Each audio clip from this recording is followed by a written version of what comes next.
नागपूर जिल्ह्यातील कन्हान परिसरातून एक अत्यंत दुर्दैवी बातमी समोर आलेली आहे, ती पाहूयात। भरधाव रेल्वेच्या धडकेमध्ये 6 हरणांचा जागीच मृत्यू झालेला आहे आणि या घटनेमुळे वन्यजीव प्रेमींसह स्थानिक नागरिकांमध्ये सुद्धा हळहळ व्यक्त होतीये।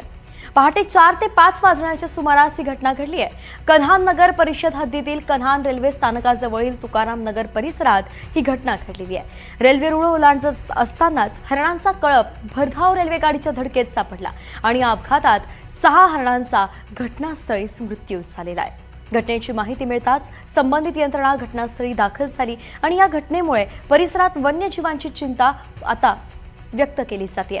वन्यजीवांच्या सुरक्षिततेसाठी रेल्वे मार्गालगत अधिक प्रभावी उपाययोजना करण्याची मागणीही जोर धरते।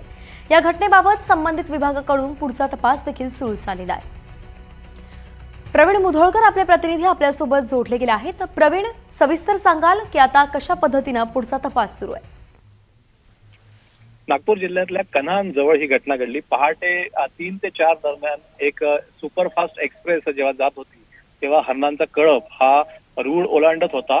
नगर परिषद कन्हान परिसरामध्ये हा कळप जो आहे, हा कळप जेव्हा रूळ ओलांडत होता तेव्हा त्या हरण जे असतात ते सेन्सिटिव्ह असतात। आवाज किंवा हॉर्न जेव्हा त्यांना येतो तेव्हा सैरावैरा ते पळतात। त्यामुळे जेव्हा त्यांनी रूळ ओलांडण्याचा प्रयत्न केला तर त्यांना अंदाज आला नाही, त्यामुळे या कळपापैकी 6 हरणांचा जागीच मृत्यू झालाय। त्यामुळे हा जो परिसर आहे या परिसरामध्ये पेंच अभयारण्य वगैरे आहे, आणखी 1-2 अभयारण्य याच परिसरामध्ये सीमा जी आहे ती लागते।